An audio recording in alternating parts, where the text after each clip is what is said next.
AFC East. Do you believe it or not? Believe it. Really? Wow. They've been playing so much better. Like, they've always had the talent on defense. The big question was, would that offensive line be able to protect? They're much better this year than they were last year, even though they aren't dominant quite yet. I think Vrabel's ability to coach this team up in the way that Drake May has stepped up to elite level week after week after week, it feels like a ship that is rising and catching up to the Bills, and they beat them. So They did beat them in Buffalo. I like what they got with a last place schedule to finish the season. I think they're in good shape. We buying it? Oh, I love the New England Patriots, but I got to roll with Josh Allen. The Buffalo Bills have a mutant at quarterback, and I think somewhere along the lines they're going to get this thing going, and they're going to be able to win. And when it matters most, right now, I'm rolling with the Buffalo Bills. Ooh, that's a tough one. And Drake May got some tendencies. It's hard. The only thing about Drake May, right, he takes a lot of hits. You and I both, he takes a lot of hits. Some of them unnecessary, and not unlike even when he was at Carolina. Like, he would get on the sideline, and he plays a little hero ball, which you love. It's super exciting. But in the NFL, availability at the quarterback position is a necessity. And so you don't want to see him, go the version of being banged up throughout a season. Danny. Yeah, I mean, I'm with J-Mac. I still favor Buffalo because we've seen it.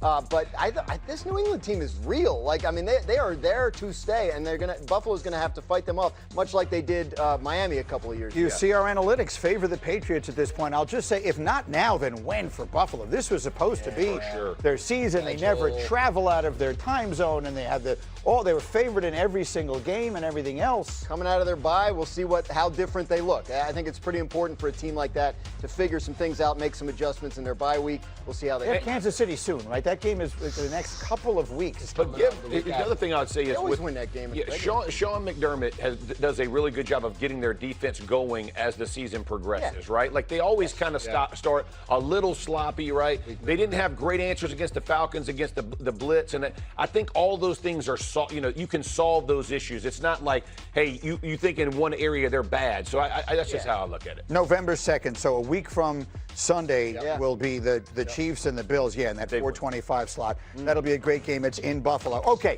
I don't even know why I'm asking the next one. Hey, Jeff Saturday, if I said the Colts are Super Bowl contenders, believe it or not? Believe it! Absolutely. Listen, this is the most balanced team in the NFL. It's the best team right now in the NFL. They score points on 63% of their drives. 63%. This is an insane level. And here's the crazy part. They do it in a number of ways, whether it's Warren or Pittman or Downs, or I know he was out this night, but you keep naming. They find ways. Now you talk about Jonathan Taylor, who's leading the league in rushing. He's explosive. Daniel Jones is playing well. Defensively, they can hold you down, right? And if they need to pressure the quarterback, they got good rush up front. I just like where they are, so I'm believing this. They score early, too, which I think is important to their defenses. They're going to get down in the first half. They're winning those points, too. They're getting the score in a situation that's favorable to them. And they even have shown the ability to come back against that Broncos team. So, this team is really impressive. We'll see how they do when they get to the playoffs, but they're definitely, in my view, the biggest contenders right now in the AFC. I don't even want to ask that. I think it has to be asked. Are we fully buying into Daniel Jones? Daniel Jones is a player who has played a very long time. Look, I think it took us a long time to buy into Sam Darnold. There are still some who are skeptical that he doesn't, turn into a pumpkin at some point here, and maybe even Baker Mayfield, although perhaps he has put that behind him. Are we ready to say Daniel Jones is ready to go toe-to-toe with Josh Allen or Patrick Mahomes or someone like that in a big playoff? See, that's the question, because the infrastructure there is a big part of this story. Right. And when Daniel Jones took the Giants to the playoffs a couple of years ago, Saquon Barkley was having a great year. The defense played well. Like, Jonathan Taylor is a big part of this. The Colts offensive line is a big part of this. Shane Steichen, say it for those in the back, putting Daniel Jones in position to succeed. I mean, all that stuff. Your question is different, though, because it's like we get into the playoffs and you're playing the Chiefs or the Bills, and you, the quarterback, have to make a play independent of the circumstances. Can Daniel Jones be that guy? I think that's a legitimate question, and that is, and on some level, that's what caught up with Darnold. Can I say this, though, about them is that he doesn't have to. The difference in the Chiefs and the Colts is Patrick Mahomes has to play lights out. That's the bottom line. They're not going to beat you with the run game. They're not going to. Buffalo, they have a run with James Cook, right? But they don't. They fall in love at times with Josh Allen. The Colts are so balanced in what they do. They don't ask a lot of Daniel Jones. And he is making throws and making plays. But if their offensive line, we talked about it last year with Philly. Yeah.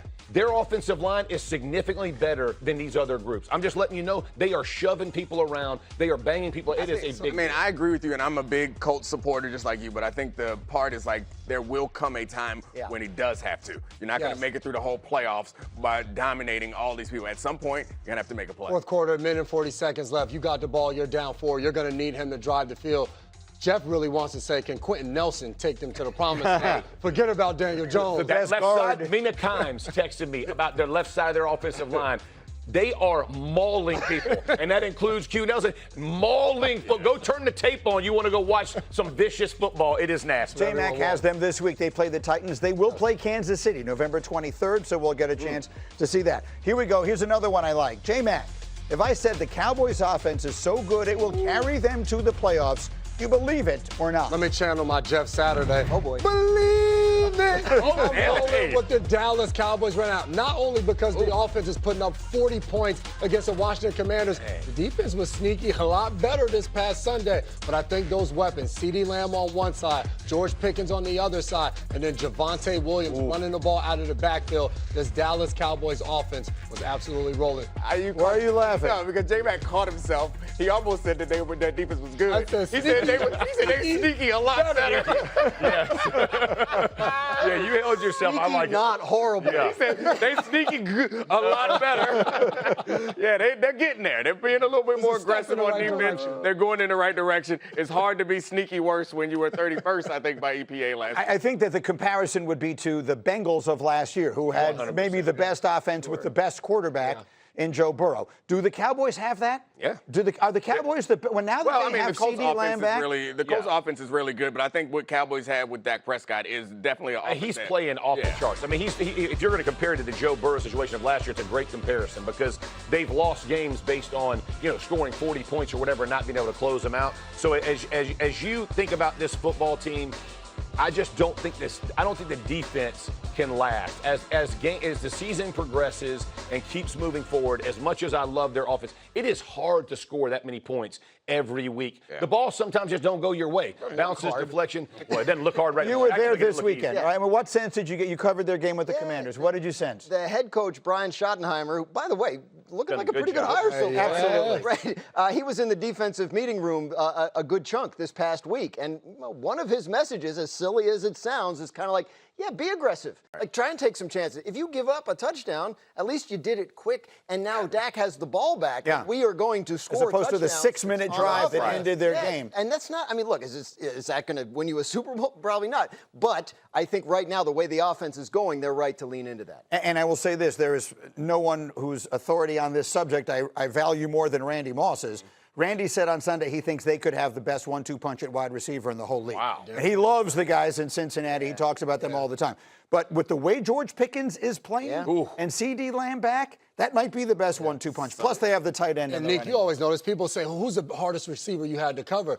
And it depends upon who's throwing the ball. So the way that Dak Prescott is playing with the combination of those two guys on the outside, it's hard to pick. The guys in Cincinnati, yes, but Joe Flacco, I don't know if he's going to play the same way he did Thursday night every week. Jerry Jones, if he could have just figured out how to sign Micah Parsons, he would have been great executive of the year. Who would have thought? Hell of a coach hire, great Pickens acquisition, Williams acquisition. Monte. You are executive of the year if you don't let the best defensive player in football leave your building. George Pickens is ridiculously good, right? I mean, he's so playing great talented. right now. You interviewed him after the game, right? I mean, it's all good right now. I mean, the vibes are great there, especially on offense. He was like, because they got CeeDee Lamb. By the way, this offense was cooking without CeeDee Lamb, without half the offensive line healthy. I mean, nothing has stopped them this year. So he's done a good job. He's a big receiver.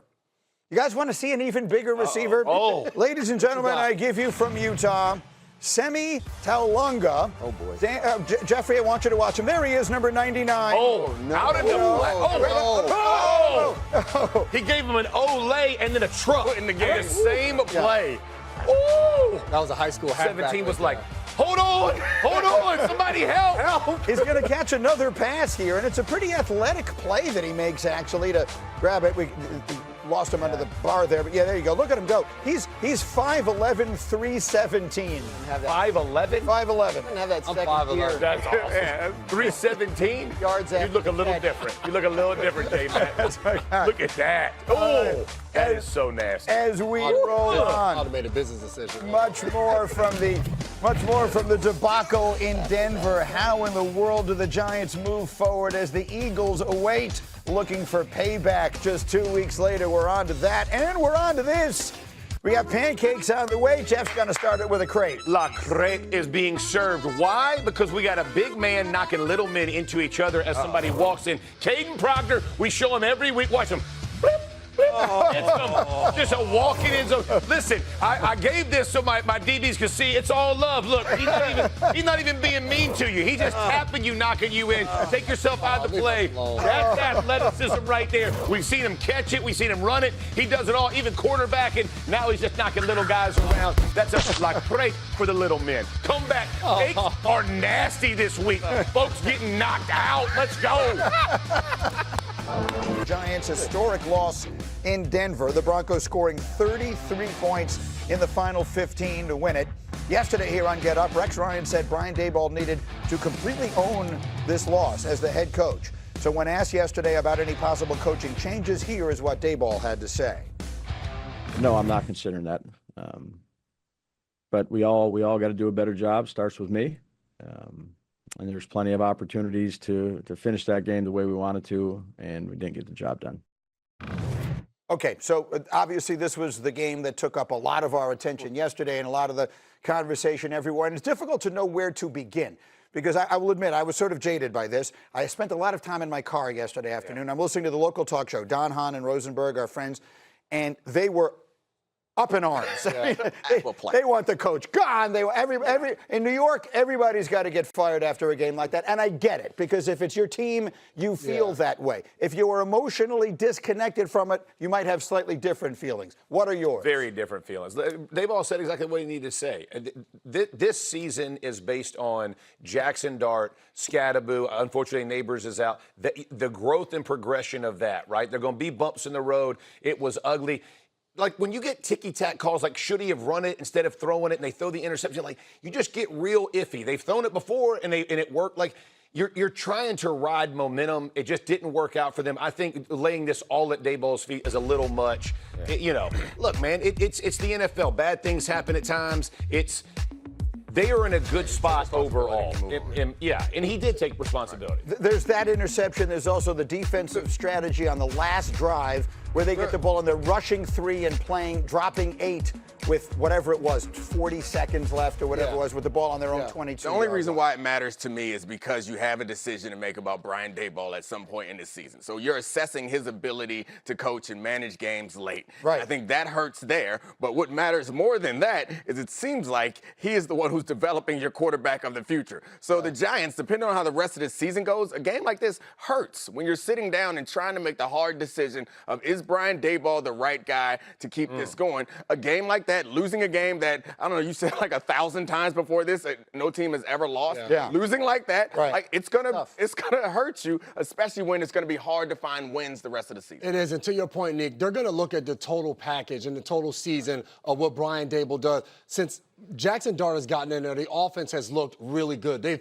found a way to bring out his talents. I look at that game on Sunday, and for Brian Daboll and this team, you have to learn how to win. Yes, we can go back and forth about should he have thrown the ball. The first start for Jackson Dart was against the Chargers at home. Late in that game on a 3rd down, they pass the ball. He throws it to Theo Johnson, picks up a 1st down, they take a knee, and they win the ball game. No one said he shouldn't have thrown the ball there. At the end of the game, you're talking about less than 40 seconds ago, they're dropping 8.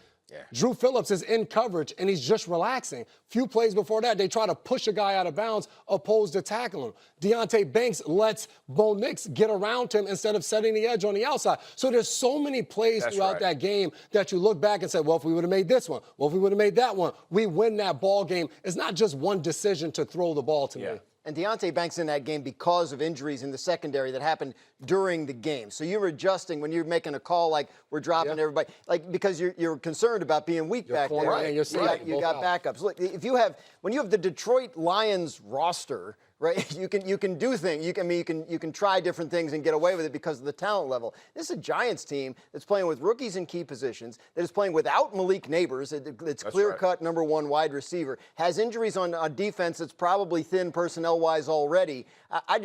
Big picture, the Giants are in a good spot. Yes. That is a lousy loss, and it stings. I'm alone in this, I guess. Like, I understand because I want to pull back and not be too hard on them, but you can make the right decisions. Like, all those other plays that were mistakes, that doesn't mean that you didn't make the right decisions in those situations. Yeah. I think it's going to be impossible to assess this because it's clear that Jackson Dart is headed on the right direction. Yes. Yeah. You can't, no matter how bad Dayball's like that decisions are for against the that rest of the defense? season, Yeah. they're going to be like, hey, we got a quarterback. He likes you. You like him.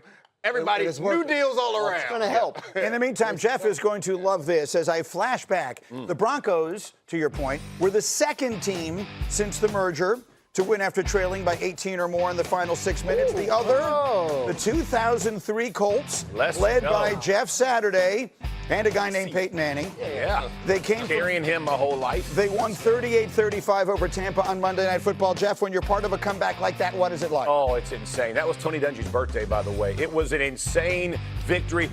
Doink it to win. Doink it. Oh, there we go.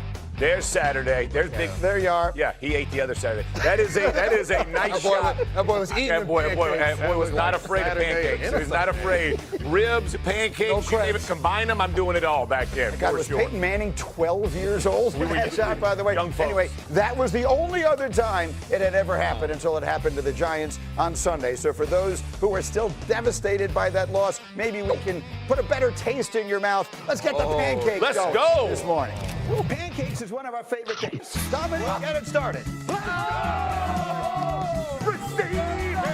Fluffy. Little taste, little appetizer. Oh my goodness, get out the way. You gotta like that. Are you serious?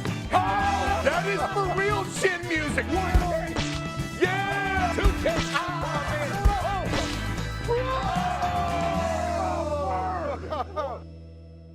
All right, here we go. The moment has arrived. Dominic, get us started. Okay. Receive it, cakes, receive it. Hey, big day right here. We're cranking up with Juan Gasson, University of Georgia. I want you to watch him full out right here. We got him highlighted. Get downhill a little bit, and then boom, get him, dump him, and then talk to him. This guy has been doing it all season. He's knocking guys out. This is a young kid who is just finishing dudes. You had another one at the end with a guy getting knocked out of bounds as well. I love this kid. He looks and dispenses justice on the regular. I love what he's got going. One pancake, we've gotten two men down. That's one cake as we create it. The next, Miami.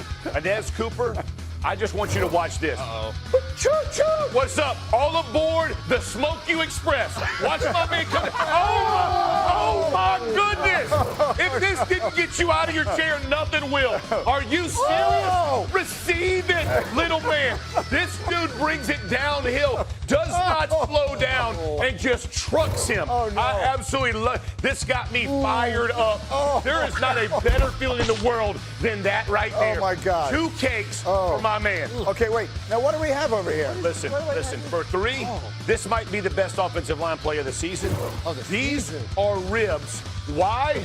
Because I want you to watch Vandy's guard, McConnell.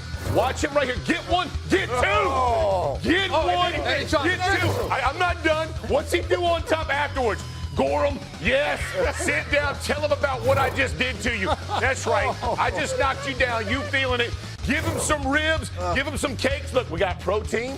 We got carbs. We're building them up. We're combining them. Everybody loves swine with cakes, Classic including me. You got to put that down. McConnell, that is that is so good. And I love that he just stopped. He finished. That's the way to do it. The second one this week, though, I mean, they were all great. But the second one this week might be my favorite of the season. Not for that poor kid. That is a smoke show. He's coming downhill. Oh, yeah. Alone, Safety's trying to come down, fit in.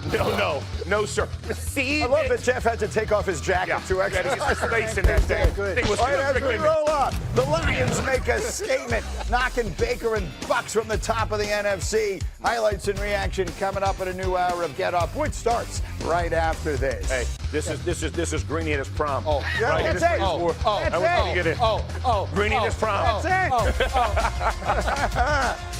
Woo, let's go.